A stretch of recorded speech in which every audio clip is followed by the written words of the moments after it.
Assalamualaikum warahmatullahi wabarakatuh. Perkenalkan, nama saya Nadia Nurfitriani Edi, NPM 0319011349. Di video kali ini saya akan membahas tema aliran-aliran filsafat pendidikan. Disimak baik-baik ya videonya. Yang pertama, aliran rekonstruksionisme.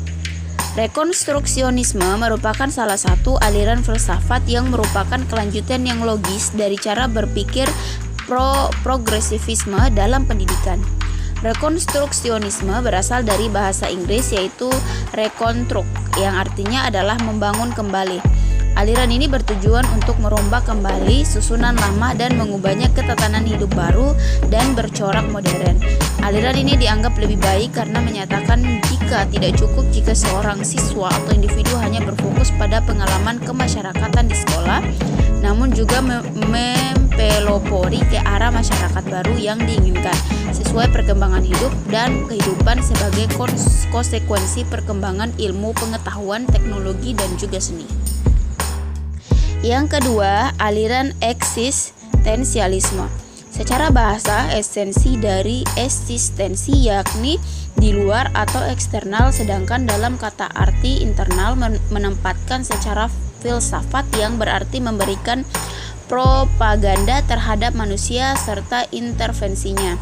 Insan hasil kata teologi yang sangat filosofis serta rasional di antara semua makhluk baik fauna, flora, dan alam. Irasional, sebab itu insan di dunia sangat heterogen, pluralis, multikulturalis, dan dengan adanya berbagai macam unsur di atas menyebabkan insan bereksperimen serta berambisi mengeksplorasi sumber daya ekologi dan sumber daya insan untuk mendominasi alam logika serta non-logika. Yang ketiga, aliran idealisme. Latar belakang aliran idealisme. Aliran ini merupakan aliran yang sangat penting dalam perkembangan sejarah pemikiran manusia. Mula-mula dalam filsafat barat, kita temui dalam bentuk ajaran yang murni dari Plato. Plato menyatakan bahwa alam cita-cita itu adalah yang merupakan kenyataan sebenarnya. Adapun alam nyata yang menempati ruang ini hanya berupa bayangan saja dari alam ide. Aristoteles memberikan sifat kerohanian dengan ajarannya yang menggambarkan alam ide sebagai suatu tenaga yang berada dalam benda-benda dan menjalankan pengaruhnya dari benda itu. Sebenarnya dapat dikatakan bahwa paham idealisme sepanjang masa tidak pernah hilang sama sekali. Di masa abad pertengahan malahan satu-satunya pendapat yang disepakati oleh semua ahli pikir adalah dasar idealisme ini. B. Tokoh-tokoh aliran idealisme. Yang pertama, Plato. Menurut Plato, kebaikan merupakan hakikat tertinggi dalam mencari kebenaran. Tugas ide adalah memimpin budi manusia dalam menjadi contoh bagi pengalaman. Siapa saja yang telah mengetahui ide, manusia akan mengetahui jalan yang pasti, sehingga dapat menggunakannya sebagai alat untuk mengukur, mengklasifikasikan, dan menilai segala sesuatu yang dialami sehari-hari. Kedua, Immanuel Kant. Ia menyebutkan filsafatnya idealis,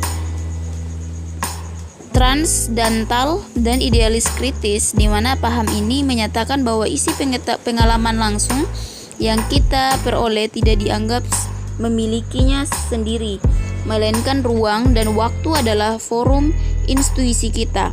Dapat disimpulkan bahwa filsafat idealis transcendental menelitik beratkan pada pemahaman tentang sesuatu itu datang dari akal murni yang tidak bergantung pada sebuah pengalaman.